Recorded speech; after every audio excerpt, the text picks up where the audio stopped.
नमस्कार। धानुका आदर्श विद्या मंदिर online class में आप सभी का स्वागत है। आज हम कक्षा 6 के सामाजिक विषय का अध्ययन करेंगे और पुस्तक का नाम है पृथ्वी हमारा आवास। और पृथ्वी हमारा आवास पुस्तक के पाठ 1 का अध्ययन करेंगे। पाठ का नाम है सौर मंडल में पृथ्वी। तो हमने सौर मंडल के बारे में हमने जाना कि सौर मंडल क्या है, इसका तात्पर्य क्या है, इस सौर मंडल किसे कहते हैं। तो सूर्य के चारों ओर चक्कर लगाने वाले ग्रहों, क्षुद्र ग्रहों, उपग्रह, उल्कापिंडों और धूमकेतुओं या अन्य आकाशीय पिंडों के समूह या परिवार को सौर मंडल कहते हैं। हमने सूर्य, चंद्रमा और पृथ्वी ग्रह यहाँ तक पढ़ लिया है। अब हम पढ़ेंगे क्षुद्र ग्रह। क्षुद्र ग्रह शुरू करते हैं कि तारों, ग्रहों एवं उपग्रहों के अतिरिक्त असंख्य छोटे पिंड भी सूर्य के चारों ओर चक्कर लगाते हैं। इन पिंडों को क्षुद्र ग्रह कहते हैं।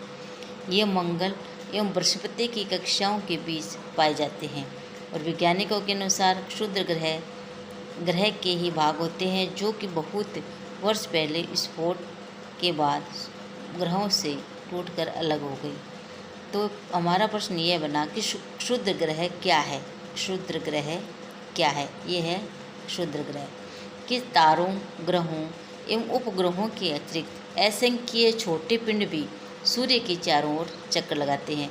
इन पिंडों को क्षुद्र ग्रह कहते हैं। अब तो हमारा दूसरा प्रश्न यह बनता है कि क्षुद्र ग्रह किन ग्रहों की कक्षाओं के बीच में पाए जाते हैं। तो यह मंगल और बृहस्पति की कक्षाओं के बीच में पाए जाते हैं।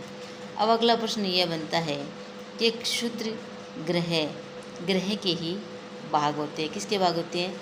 क्षुद्र ग्रह किसके भाग होते हैं? ग्रह के ही भाग होते हैं। और अब हम आगे चलें। उल्कापिंड। अब उल्कापिंड है, ये रहा उल्कापिंड। तो उल्कापिंड सूर्य के चारों ओर चक्कर लगाने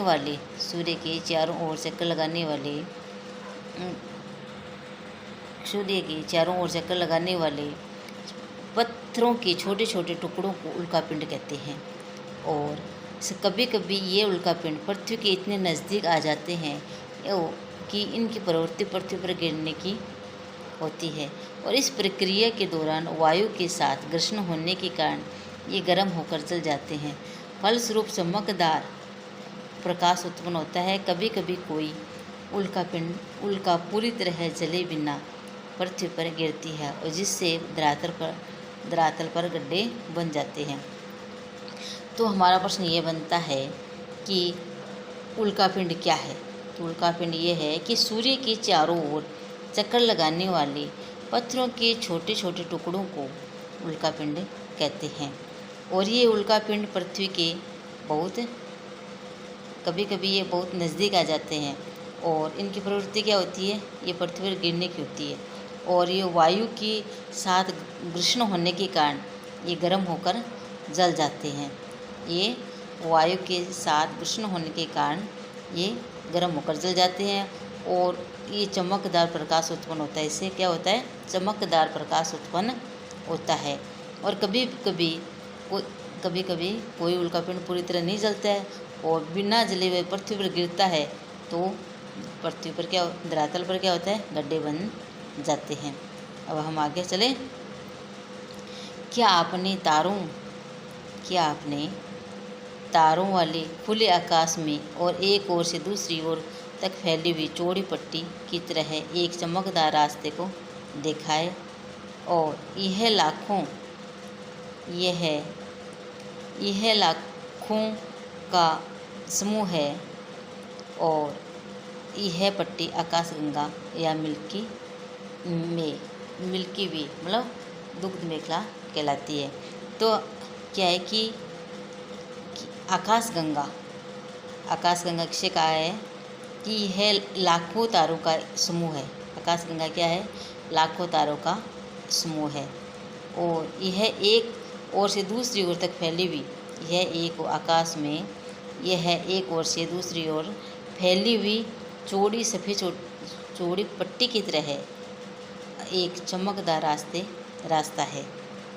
चमकदार रास्ता है। यह लाखों तारों का समूह है और यह पट्टी आकाश गंगा है या दुग्ध मेखला कहलाती है। और हमारा सौरमंडल इस आकाश गंगा का एक भाग है।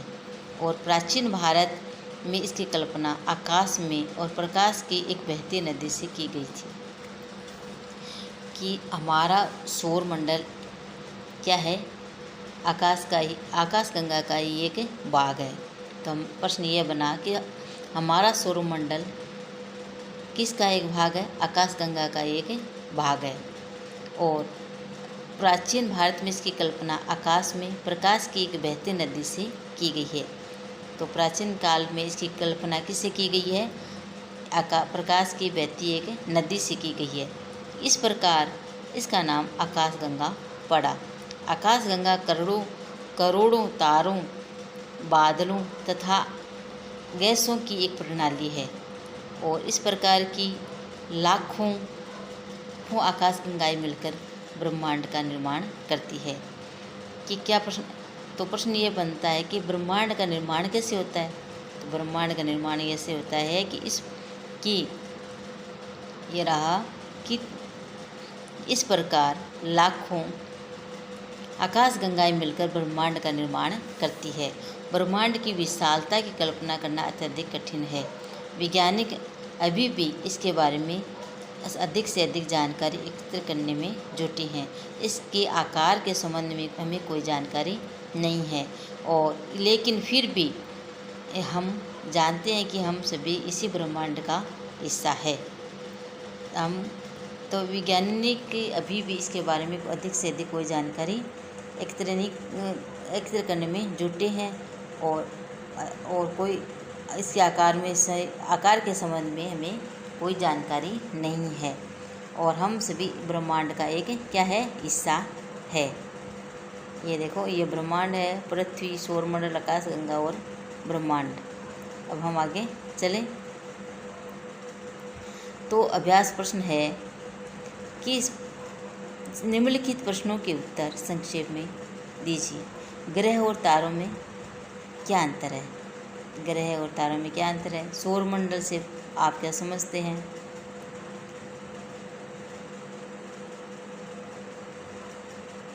और अब हम प्रश्न ये है कि ग्रह और तारे में क्या अंतर है। तो ग्रह के पास अपना प्रकाश होता है और ग्रह के पास अपना प्रकाश और ऊष्मा नहीं होती है और तारों के पास अपना प्रकाश और ऊष्मा होती है।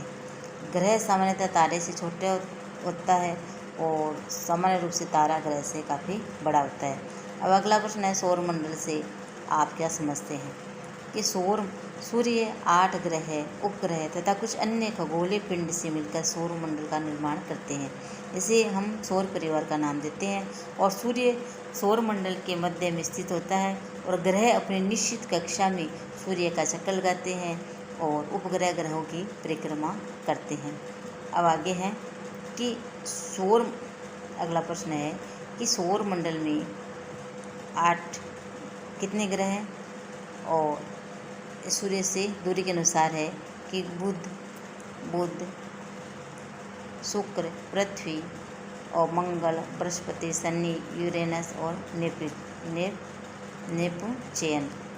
अब आगे चलें कि अगला प्रश्न है कि पृथ्वी को अद्भुत ग्रह क्यों कहा जाता है। कि पृथ्वी को अद्भुत ग्रह कहा जाता है क्योंकि जीवन के अनुकूल परिस्थितियाँ संभवतः केवल पृथ्वी पर ही पाई जाती है। पृथ्वी पर जल उपलब्ध है जो हमारे जीवन के लिए आवश्यक है। पृथ्वी पर जीवनदायी ऑक्सीजन गैस और ओजोन परत पाई जाती है। अब अगला प्रश्न है हम हमेशा चंद्रमा के एक ही भाग को क्यों देख पाते हैं। तो चंद्रमा लगभग 27 दिन में पृथ्वी का एक चक्कर पूरा करता है और यह अपनी दूरी पर भी एक पूरे चक्कर में भी इतना ही समय लेता है। इस प्रकार यह दोनों प्रकार की गतियों को पूरा करने में समान समय लेता है। यही कारण है कि हम चंद्रमा का एक ही भाग देख पाते हैं। अब अगला प्रश्न है ब्रह्मांड क्या है? तो ब्रह्मांड करोड़ों तारों, ब्रह्मांड है कि करोड़ों,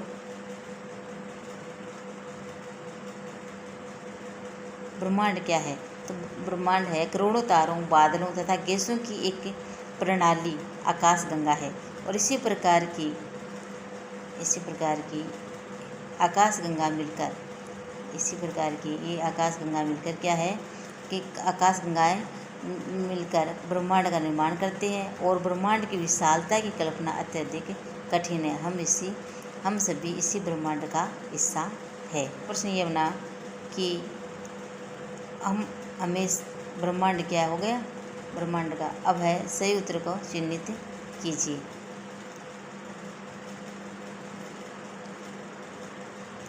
किस ग्रह को पृथ्वी के जुड़वा ग्रह के नाम से जाना जाता है? कि बृहस्पति, शनि या शुक्र? तो शुक्र को पृथ्वी के जुड़वा ग्रह के नाम से जाना जाता है।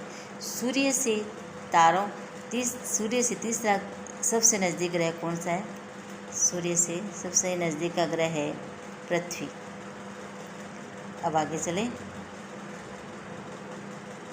अगला है सभी ग्रह सूर्य के चारों ओर किस प्रकार के पथ पर चक्कर लगाते हैं?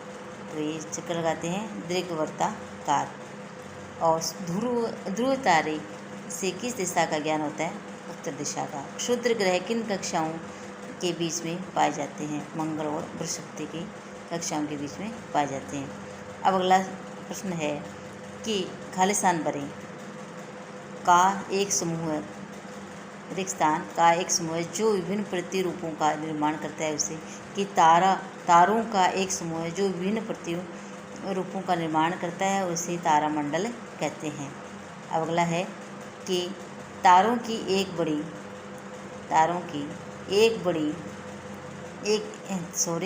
एक बहुत बड़ी प्रणाली को आकाशगंगा कहा जाता है। अब आगे चलते हैं।